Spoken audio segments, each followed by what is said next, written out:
Water lily कमळ हिवाळ्यात काळजी अशी घ्या की इथे शेवाळ वगैरे जास्त होऊ देऊ नका. पाणी स्वच्छ ठेवा म्हणजे आपले बल्ब खराब होत नाही. कारण हे निद्रा अवस्थेत असते. हे आतमध्ये बल्ब उलट हेल्दी तयार होत असतात.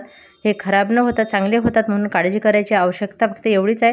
खूप जास्त शेवाळ होऊ द्यायचे नाही. बघा हे पाणी स्वच्छ केलं. शेवाळ दूर केल्यावर कमळाला नवीन इथं पानं येताना दिसत आहे. इथे शेवाळ जमा झाली तर काय होते, त्याला सूर्यप्रकाश बिलकुलच मिळणार नाही. कारण पाण्याची संख्या कमी होते. कधी कधी तर वॉटर लिलीला एकही पान असं राहत नाही. पण माझे नवीन सर्व याला नवीन नवीन रोपे आता तयार होत आहे. पूर्ण पानं खराब झाली होती पहिले. इथं बघा जेवढं पाणी स्वच्छ असं ना त्यातलं रोप अजूनच फ्रेश असं दिसत आहे मला.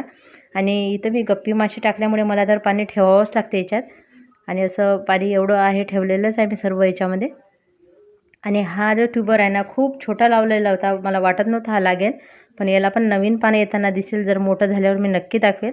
2 दिवसापूर्वी याच्यात पाणी काहीच राहिलं नव्हतं म्हणून पाणी टाकून घेतलं. आणि इथे बघा इथे असं वाटते की एकही पान राहिलेलं नाही. पण आतमध्ये आपले ट्यूबर आहे ना खूप चांगले असतात.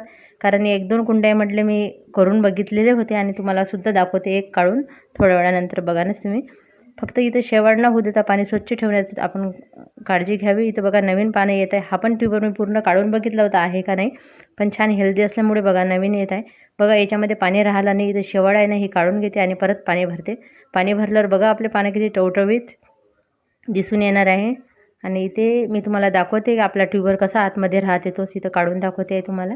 एका कुंडीतला मी दाखवू शकते कारण माझ्याकडे भरपूर अशा कुंड्या तयार झाल्या त्याच्यामुळं. आणि इथं बघा असा आपला ट्यूबर आतमध्ये चांगलाच राहते. तो खराब होत नाही. कधी कधी आजूबाजूच्या मुळ्या खराब होऊ शकतात. आता बाहेर काढल्या तर मी त्या काढून घेते आणि थोड्याशा हळदीमध्ये टाकून हा ट्यूबर परत लावून देते. थंडी कमी झाल्यावर आपण हे काम करू शकतो. पण आता जर आपल्याला वाटत असेल आपलं ट्यूबर खराब झाले तेव्हाची गोष्ट सांगते मी. नाहीतर आपोआपच नवीन पानं तुम्हाला दिसायला लागेल तर काही काम करायची एवढी आवश्यकता पडणार नाही. बघा पाणी दिल्यावर पाण्यातलं झाड आहे अगदी खुश झालेलं आहे. आणि आवडलं तर